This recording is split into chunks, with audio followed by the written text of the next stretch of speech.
નમસ્કાર દર્શક મિત્રો, આઝાદ મીડિયા લાઈવ ન્યૂઝમાં આપ સૌનું હાર્દિક સ્વાગત છે। સમાચાર છે કે અમરેલીના જાફરાબાદ તાલુકાના ગામ ભટવડર ગામે પોલીસ દ્વારા ઢોરમાર મારવામાં આવતા એક વ્યક્તિનું મોત નીપજ્યું હોવાના આક્ષેપો ઉઠ્યા છે। જાણવા મળેલ માહિતી મુજબ ભટવડર ગામના ચોડિયા નરેશભાઈ જીવાભાઈની સૂત્રાપાડા પોલીસ અને નાગેશ્રી પોલીસ દ્વારા અટકાયત કરવામાં આવી હતી, જ્યાં પોલીસ કસ્ટડી દરમિયાન નરેશભાઈને ઢોરમાર મારતા તેમનું સારવાર મળે તે પહેલા જ તેમનું મોત નીપજ્યું હોવાના આક્ષેપ પરિવારજનો કરી રહ્યા છે। પોલીસના અસહ્ય મારથી ગંભીર રીતે ઘવાયેલા નરેશભાઈને સારવાર અર્થે સૂત્રાપાડાથી વેરાવળ અને ત્યારબાદ અમદાવાદ હોસ્પિટલ લઈ જવામાં આવી રહ્યા હતા। દરમિયાન રસ્તામાં તેઓએ દમ તોડી દીધો। પરિવારજનોએ મૃતદેહ સ્વીકારવાનો પણ સ્પષ્ટ ઇનકાર કરી દીધો છે। તેમનું કહેવું છે કે જ્યાં સુધી આ ઘટનામાં સંડોવાયેલા તમામ સામે કાયદેસરની કાર્યવાહી કરવામાં નહીં આવે ત્યાં સુધી તેઓ મૃતદેહનો સ્વીકાર કરશે નહીં। સ્વજનોના આ નિર્ણયમાં કોળી સમાજના તમામ આગેવાનોએ સમર્થન જાહેર કર્યું છે અને જાહેરાત કરી છે કે મૃતદેહ જ્યારે રાજુલા હોસ્પિટલ લાવવામાં આવે ત્યારે સમાજના તમામ આગેવાનોએ હાજર રહેવું। ભાઈ, તને લેવા આવ્યા હતા ત્યારે તું કઈ કઈ પોલીસવાળાને ઓળખતો હતો? એમાં કોણ કોણ હતા અને ક્યાં ક્યાં સ્ટેશને ત્યાં આવ્યા હતા, ક્યાં ક્યાં જિલ્લાના હતા? મને લેવા આવ્યા ત્યારે નાગેશ્રીના પોલીસ વાળા હતા, વીરુભાઈ કરીને। હા, બીજાની સાથે 2-3 હતા। પછી સૂત્રાપાડાના 2 પોલીસવાળા હતા। પછી તાલાડાના સીપીઆઈ મેડમને એનો રાઇટર એ બંને હતા। હા, ને મને લગભગ આશરે 6:30-7 કાળામાં નાગેશ્રી પોલીસ સ્ટેશને લઈ ગયા।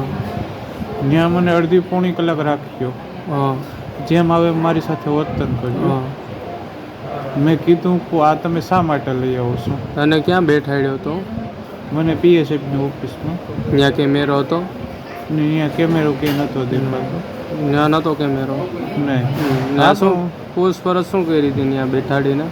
પૂછપરછ એ કરી કે તમે કે હોય કે વધારે રહેવાઈ ગયું કે તમે કે અમને સરેન્ડર કરી ગયો, એટલે કે તમને અમે ઓછી સજા પડવા।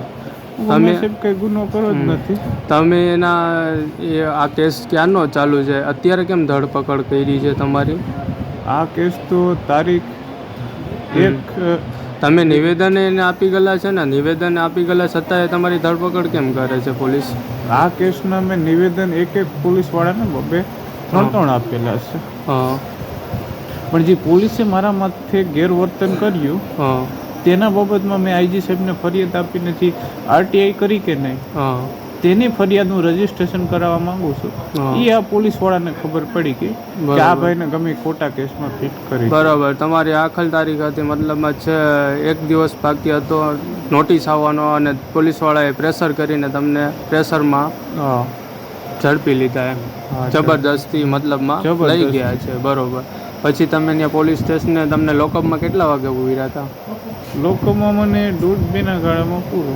ત્યાં સુધી પૂછપરછ કરી હતી કે બેઠાડ્યા હતા? ત્યાં સુધી પૂછપરછ કરતા હતા ને એફઆઈઆરમાં મારું નામ નાખતા હતા। મને કે તમે 7 મહિના સુધી ધમકી આપતા હતા તને? હા, મને ધમકી। કોણ ધમકી કોણ આપવા વાળું હતું? ધમકી આપવામાં સીપીઆઈ મેડમ, પછી બીજાની 2 જમાદાર હતા। 3-4 જણા ધમકી આપતા હતા। બરોબર, પછી તને લોકઅપમાં પૂર્યો 2:30 વાગ્યાના ગાળામાં?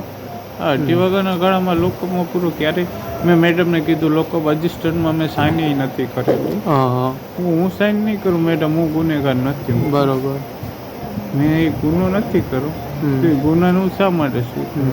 પછી તમે આ જે અત્યારે તમે આ હાલત કરી છે, તમને પોલીસવાળાનું દબાણ કઈ રીતના હતું ને તમે આ કઈ રીતના આ હાલત કરી છે? તમારા હાલત કરવાનું કારણ શું?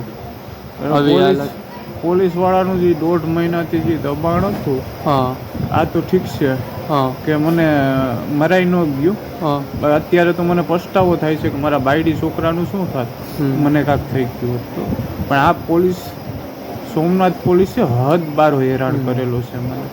એસપી સાહેબને રૂબરૂ જઈ ગયેલા છીએ, કલાક વાત કરેલી છે કે એસપી સાહેબ આવી રીતે આમ ઘટનાયું છે, છતાં પણ કોઈ ધ્યાન નથી દીધું। તમે બધાને અરજી આપી ગયેલી છે છતાંય તમારે આવો બનાવ બન્યો છે? એમ ને? છતાંય આવો બનાવ બનેલો છે। સારું, બ્યુરો ચીફ ભગવાન ભરવાડ, આઝાદ મીડિયા લાઈવ, જાફરાબાદ।